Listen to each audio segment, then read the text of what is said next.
ہوا یہ کہ یزید جب امیر بنا نا، دو تین چیزیں ہوتی ہیں جب کسی بندے کو قابو کرنا ہوتا ہے، دو تین چار پانچ چیزیں ایسی ہوتی ہیں جس سے بندہ قابو آتا ہے. تو اس نے بھی فوری طور پہ، یزید نے دیکھا میرے لیے مسئلہ کیا بن سکتا ہے. ولید بن عتبہ اس وقت مدینے کا گورنر تھا. یزید نے اس کو خط لکھا کہ امیر عرب کا رواج آج بھی ہے کہ جب تک نئے خلیفہ کی بیعت نہیں ہو جاتی پرانے کے انتقال کی خبر ہی نہیں دیتے، اس کو رکھے رکھتے ہیں. یہ ان کا طریقہ ہے. وہ کہتے ہیں کہ ولی عہد اچھی طرح قبضہ کر لے پھر بتائیں گے.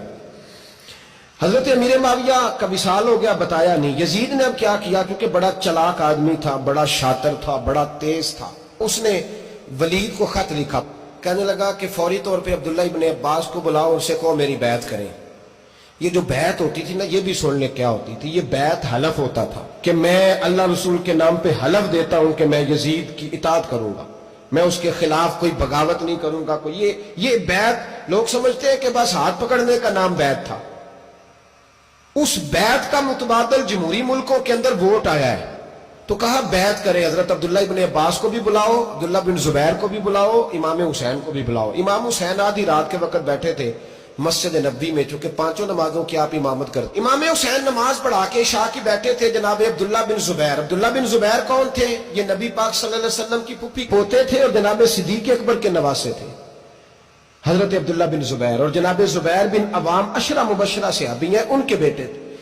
بہت زیرک آدمی تھے. یہ بھی امام حسین کے پاس بیٹھے تھے. عبداللہ ابن عباس بھی تھے جو حضور کے چچا کے بیٹے ہیں، اس امت کے پہلے مفسر ہیں قرآن پاک. یہ لوگ بیٹھے تھے. تو ولید نے ایک بندہ بھیجا، اس نے آ کے کہا جناب آپ کو گورنر صاحب نے بلایا ہے. تو عبداللہ بن زبیر کہنے لگے حسین اس وقت بلانے کی بات سمجھ میں نہیں آئی. تو امام حسین بڑے بصیرت والے تھے، اللہ نے بصیرت دی تھی. کہنے لگے عبداللہ آپ کو سمجھ نہیں آئی، مجھے سمجھ آ گئی ہے، امیر معاویہ وصال کر گئے اور یہ ہمیں جو بلایا گیا ہے نا، یہ یزید کی بیعت کے لیے بلایا گیا ہے. تو کہا پھر آپ آدھی رات کو نہ جائیں، آپ کے لیے خطرہ ہوگا. تو امام حسین فرمانے لگے خطرہ حسین کو نہیں ہوتا. نہیں. کہا پھر بھی آپ مہربانی کریں ذرا احتیاط سے جائیں. تو جناب عبداللہ ابن زبیر نے، عبداللہ ابن عباس نے 14 بندے نیزے دے کے، تلواریں دے کے امام حسین کے ساتھ بھیجے اور کہا کہ امام حسین اگر اس نے کوئی غلط ملت بات کی نا، زبردستی بیعت کرنے کا کہا، تو آپ بس کوئی ایک بات اونچی آواز میں کر دینا، یہ سپاہی پیچھے آ جائیں گے. امام حسین ان 14 بندوں کو لے کے گورنر ہاؤس پہنچ گئے. جب آپ وہاں پہنچے اس نے بتایا، اس نے کہا جی حضرت امیر معاویہ انتقال کر گئے اور آپ نے یزید کی بیعت کرنی ہے. تو امام حسین فرمانے لگے میں چھپ کے بیعت نہیں کروں گا. مجمع لگاؤ، جمعے والے دن اعلان کرو.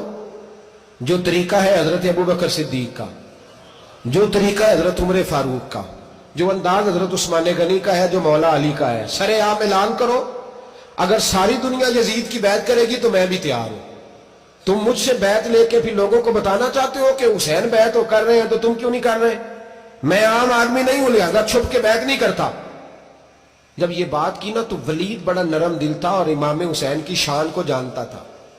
وہ جانتا تھا یہ نبی پاک کا خاندان ہے. اس نے کہا جی مجھے تو حکم تھا، باقی آپ حضور کے نواسے ہیں، میں کر کچھ. وہاں ایک بڑا بدبخت شخص بیٹھا تھا، عبد الملک بن مروان. وہ ولید سے کہنے لگا کہ اگر حسین آج تمہارے ہاتھ سے نکل گئے تو تمہارے لیے بہت بڑا مسئلہ کھڑا ہو جائے. انہیں جانے نہ دینا، یا بیعت کراؤ یا ان سے کہو جنگ کے لیے تیار ہو.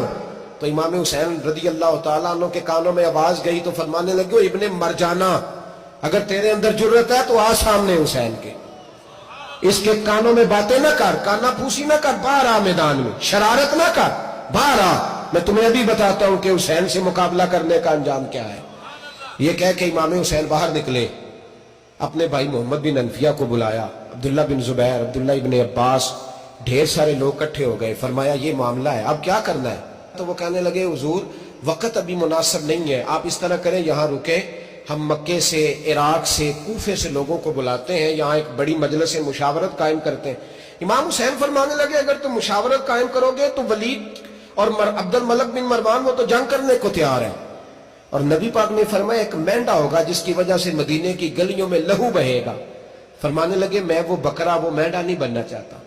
کہا پھر آپ کیا کریں گے؟ تو امام حسین رو پڑے. فرمانے لگے میں مدینہ چھوڑ جاؤں گا لیکن مدینے کی حرمت پامال نہیں ہونے دوں گا.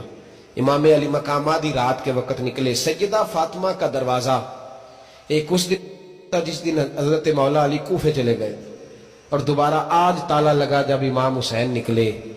آپ